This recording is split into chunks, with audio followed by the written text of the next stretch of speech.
الحمدللہ رب العالمین والصلاة والسلام علی سید المرسلین اما بعد فاعوذ باللہ من الشیطان الرجیم بسم اللہ الرحمن الرحیم۔ آج الحمدللہ ہم 14واں روزہ افطار کرنے کی طرف بڑھ رہے ہیں اور سورہ فاتحہ کے بارے میں نے آپ کو لاسٹ ٹائم بتایا تھا کل کے درس میں۔ سورہ فاتحہ شفا ہے، اگر کسی بیمار پہ پڑھ کے دم کر جائے تو اس کو شفا حاصل ہو جاتی ہے، قرآن پاک سے شفا حاصل ہوتی ہے۔ اب گھر کی حفاظت کا ذریعہ کیا ہے؟ قرآن پاک سے۔ حضرت عبداللہ ابن مسعود حدیث شریف ہے رضی اللہ تعالیٰ سے روایت ہے، حضور نبی اکرم صلی اللہ علیہ وسلم کی بارگاہ میں ایک شخص حاضر ہوا اور عرض کی یا رسول اللہ صلی اللہ علیہ وسلم مجھے ایسی چیز سکھائیں جس سے مجھے اللہ تبارک و تعالیٰ نفع دے۔ تو آپ علیہ السلام نے فرمایا اقرا آیت الکرسی، آیت الکرسی پڑھا کرو، بے شک یہ حفاظت کرے گی تیری اور تیری اولاد کی اور تیرے گھر کی، یہاں تک کہ تیرے گھر کے ارد گرد کی حفاظت کرے گی۔ تو معلوم ہوا آیت الکرسی جان کی حفاظت کا ذریعہ ہے، آیت الکرسی مال کی حفاظت کا ذریعہ ہے، آیت الکرسی گھر کی حفاظت کا ذریعہ ہے، آیت الکرسی گھر کے آس پاس کے محلے اور تمام چیزوں کی حفاظت کا ذریعہ ہے، بلکہ قبر میں بھی حفاظت کا ذریعہ ہے۔ بخاری شریف کی ایک اور حدیث ملاحظہ ہوں، حضرت ابو ہریرہ رضی اللہ تعالیٰ سے روایت ہے کہ حضور نبی کریم رؤوف الرحیم صلی اللہ علیہ وسلم نے مجھے رمضان المبارک کے صدقہ فطر گلے کی حفاظت کے لیے مقرر فرمایا۔ رات کو ایک آنے والا آیا، گلے کے ڈھیر سے بوری بھرنا شروع کر دی، تو میں نے اسے پکڑ لیا اور کہا میں تجھے رسول اللہ صلی اللہ علیہ وسلم کی بارگاہ میں لے جاؤں گا۔ کہنے لگا انی محتاج، میں محتاج ہوں، وعلی عیال، اور مجھ پر میرے عیال ہیں، ولی حاجت، اور مجھے سخت حاجت ہے۔ حضرت ابو ہریرہ رضی اللہ تعالیٰ عنہ فرماتے میں نے اسے چھوڑ دیا۔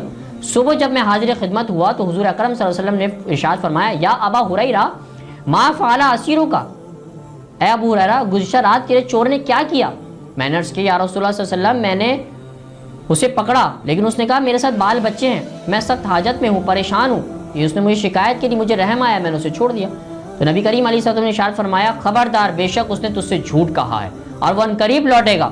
حضرت ابو ہریرہ رضی اللہ تعالیٰ فرماتے میں نے سمجھ گیا یقیناً وہ لوٹے گا، میں اس کا منتظر رہا۔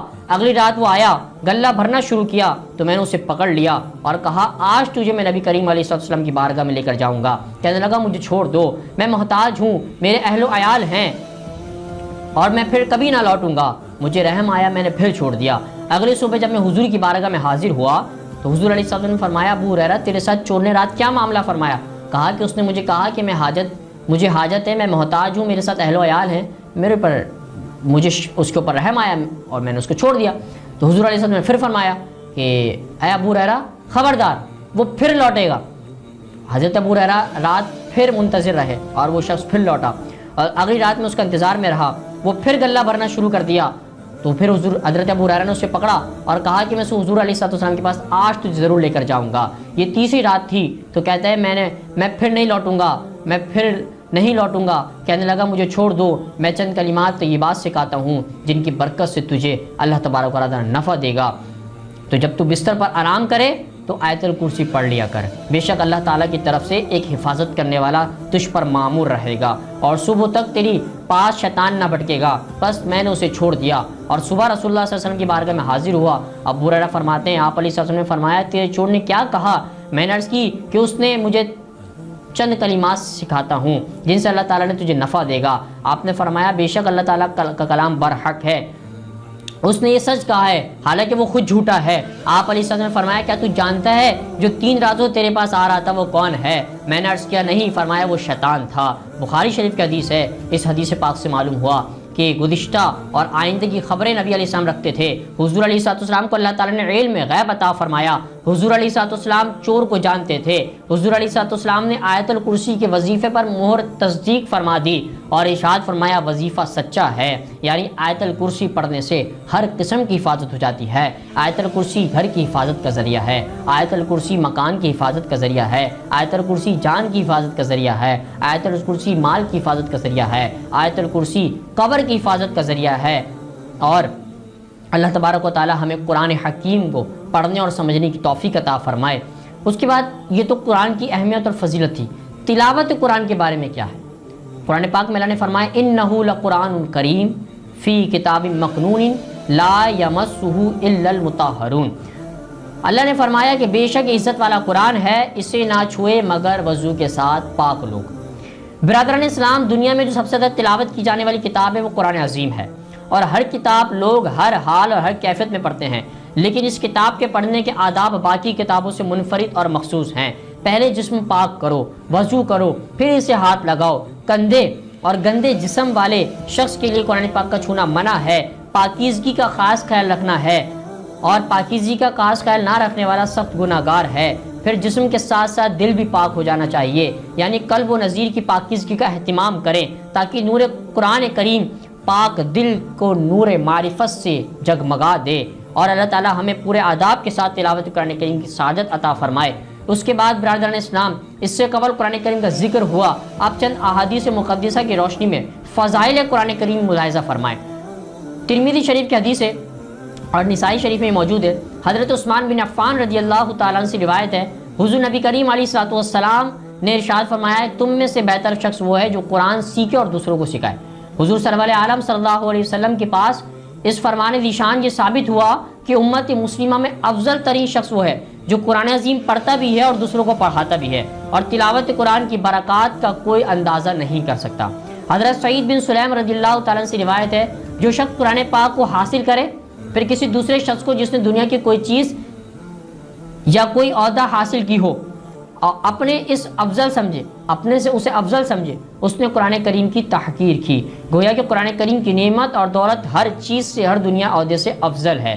قرآن کریم کا پڑھنے والا افضل، قرآن کا پڑھانے والا افضل، قرآن میں غور کرنے والا افضل، قرآن کے معنی سمجھانے والا افضل، قرآن کی تفسیر پڑھنے والا افضل، قرآن کی تفسیر پڑھانے والا افضل، قرآن کی تعلیم حاصل کرنے والا افضل، قرآن کی تعلیم دینے والا سب سے افضل، قرآن کی تعلیم حاصل کرنے والا سب سے افضل، قرآن سب کتابوں سے افضل ہے، قرآن کی شان سب چیزوں سے افضل ہے، قرآن کا پڑھنے والا عرش کے سائے میں ہوگا۔ تلاوت قرآن سے محبت خدا اور خدا سے محبت بڑھتی ہے، اس لیے قرآن پاک پڑھیں، اولاد کو پڑھائیں، عزیز و اقارب کو پڑھائیں، مسلمانوں کو پڑھائیں اور افضلیت کا درجہ پائیں۔ قرآن کریم ایک ایسی واحد کتاب ہے جو اللہ تبارک و تعالیٰ نے ہمارے نبی مکرم صلی اللہ تعالیٰ علیہ وسلم پر اتاری ہے، اور جبریل امین اس کو لے کر کے حاضر ہوئے۔ اللہ تبارک و تعالیٰ نے اس کو جب اپنے نبی مکرم صلی اللہ علیہ وسلم پر اتارا تو ساتھ ساتھ احادیث سے بھی ہم نے ملاحظہ فرمایا۔ پہلے قرآن کی آیات سے ہم نے اس کی روشنی میں قرآن کی اہمیت کو سمجھا، اب ہم تلاوت قرآن کی اہمیت احادیث سے ملاحظہ فرما رہے ہیں، اور آگے انشاءاللہ اگلے درس میں بھی ہم فرمائیں گے کہ قرآن کریم کی تلاوت کی فضیلت کتنی ہے، اس کی اہمیت کتنی ہے۔ آیت الکرسی کے بارے میں ہم نے سنا کہ یہ گھر کی حفاظت ہے، یہ جان کی حفاظت ہے، یہ مال کی حفاظت ہے، یہ گھر بار کی حفاظت ہے، یہاں تک کہ قبر کی حفاظت ہے، اور جب رات سونے سے قبل آیت الکرسی پڑھ لی جاتی ہے تو ایک حفاظت کرنے والا فرشتہ معمور کر دیا جاتا ہے جو اس کی حفاظت کرتا ہے، جو اللہ تبارک و تعالیٰ کے ذریعے گمراہی سے بچاتا ہے، غلط کاموں سے بچاتا ہے۔ قرآن کریم کو زندگی کا معمول بنا لیں، قرآن کریم کے دامن سے جڑ جائیں۔ قرآن کریم اللہ تبارک و تعالیٰ کی ایک ایسی عظیم کتاب ہے کہ جس کو اللہ تبارک و تعالیٰ نے ذمہ داری خود نبھائی اور کہا کہ اس کی ذمہ داری ہمارے اوپر ہے اور ہم اس کے خود ذمہ دار ہیں، کسی قوم کو نہیں دیا۔ توریت کی حفاظت قوم کو دے دی، انجیل کی حفاظت قوم کو دے دی، زبور کی حفاظت قوم کو دے دی، صحائف کی جو حفاظت تھی وہ قوم کے حوالے کری، تو آج ہمیں وہ تحریف ملتی ہیں، رد و بدل ملتے ہیں، چینجنگ ملتی ہے، اور اللہ تبارک و تعالیٰ کی جو اصلی کتابیں اللہ نے اتاری تھیں وہ آج اپنی اصلی حالت میں موجود نہیں ہیں۔ کتنی اس کی مثالیں آ گئیں، من گھڑت واقعات اس میں رد و بدل کر دیے گئے اور ایڈ کر دیے گئے، لیکن ایک قرآن ایک واحد کتاب ہے جس کا پڑھنا بھی ثواب ہے، جس کا چھونا بھی ثواب ہے، جس کا دیکھنا بھی ثواب ہے، جس کا سوچنا بھی ثواب ہے، جس کا پڑھانا بھی ثواب ہے، ہر طرح سے یہ ثواب ہے۔ یہ ایک ایسی واحد کتاب ہے، ہر طرح سے ثواب حاصل ہے، ہر طرح سے ثواب حاصل ہے۔ پھر ہم نے حدیث سے ملاحظہ فرمایا کہ قرآن کریم سب سے بہترین شخص وہ ہے جو قرآن سیکھے اور دوسروں کو سکھائے۔ اللہ تبارک و تعالی ہمیں قرآن پہ عمل کرنے کی توفیق عطا فرمائے۔ وما علینا الا البلاغ المبین۔